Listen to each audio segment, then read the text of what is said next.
All right, Calvin Kattar, we have you in Dana White mode. You know what he feels like now when John Morgan or whoever's asking him the first question. How did tonight go, man? You just had Combat Zone 75, the event here in New England that you promoted, and first time at the Encore in Boston. Yeah, now I know why he shaved his head. But yeah, great event here. Everything at Encore is always top notch.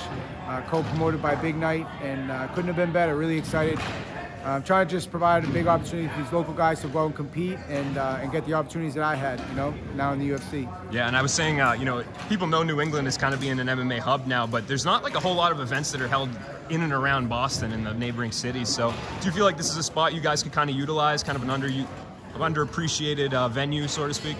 Well, the venue is just, I think personally, the best in New England for sure. No one does anything really better. The details at that Encore focus, so they don't miss a detail here at Encore, you know. And co-promoted, like I said, by Big Night, the entertainment group. It's just together with Combat Zone. I think that really the sky's the limit here, and we could really put on the best shows for the top New England talent. And like I said, just it's really about just providing a stage for the local guys to get, you know, to get opportunities like I have in front of me right now. I'm just trying to pay that forward, and fought for Combat Zone 9 times on my come up. So just showing these guys that fighting for Combat Zone, fighting locally, you can make it to the big show. You just gotta, you know, trust the process, keep your head down, keep getting in the work.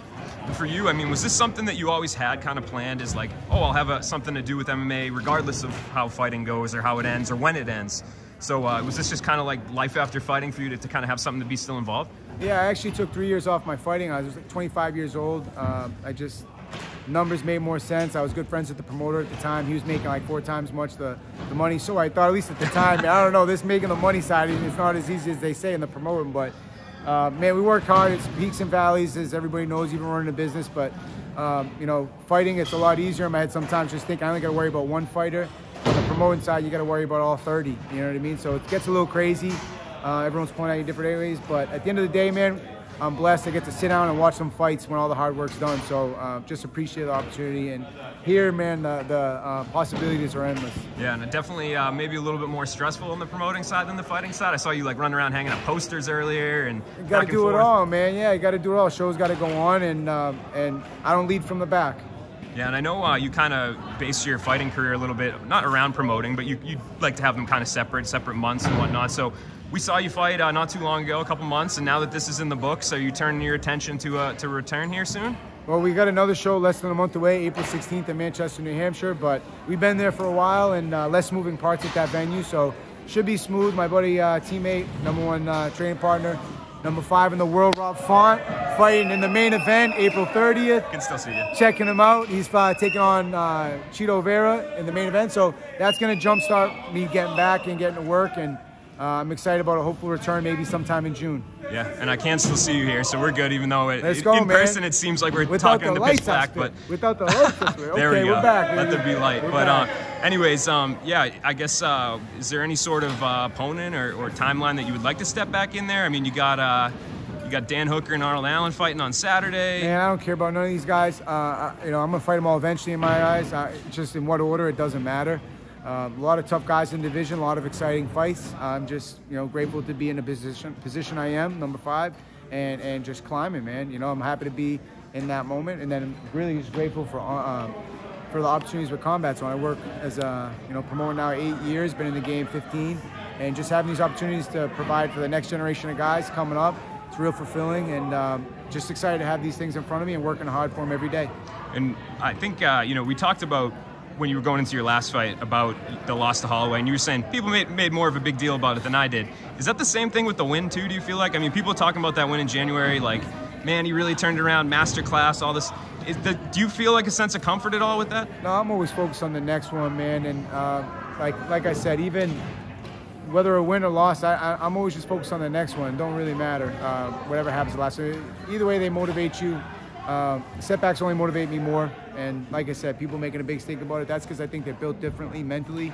For me, I'm just focused on what I can control, the next one, and it's going to be a big name, I know that, so ready to get back to work and hopefully take these guys out one by one.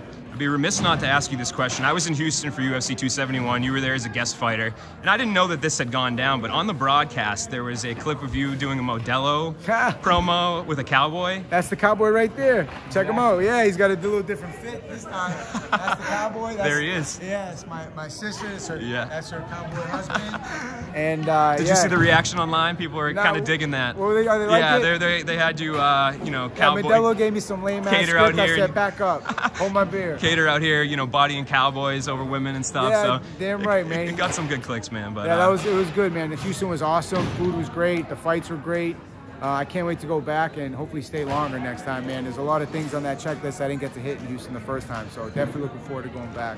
And let's end with this. On this note, being here in the Boston area with fights. Nothing better. I mean, UFC. St. Patrick's Day. Let's go. What's the deal? When's the UFC coming back here, man? With you and Rob, the event, fight night, you guys, somebody headlines, somebody co-headlines. When's it happening? Yeah, I mean, we're looking forward to the comeback, especially through the pandemic. It was on hold, but I'm excited about UFC return here. I don't know when that's going to be, but Dana was supposed to try to come out and do looking for a fight out here, support the local talent. Didn't happen this time, but hopefully it'll happen soon. So we're going to try to keep the lights on until he decides to come back. Dana, if you're out there, let's go. We're waiting for you. We miss you this one. And, yeah, just keep trying to provide the opportunities for the next guys. And hopefully UFC will come out and light some fire on these guys' ass and get everybody back to work. One more on Combat Zone. What is kind of the goal for you? Like, do you hope to someday kind of be like a Fight Pass sort of thing? Like, is it baby steps? Is it? I got different.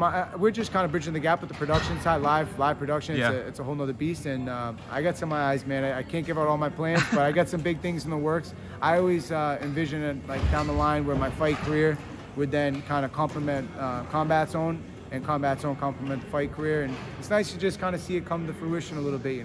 Like I said, 15 years of hard work, and I did envision these things, and I put it out there, and it's nice to see hard work bring them back in.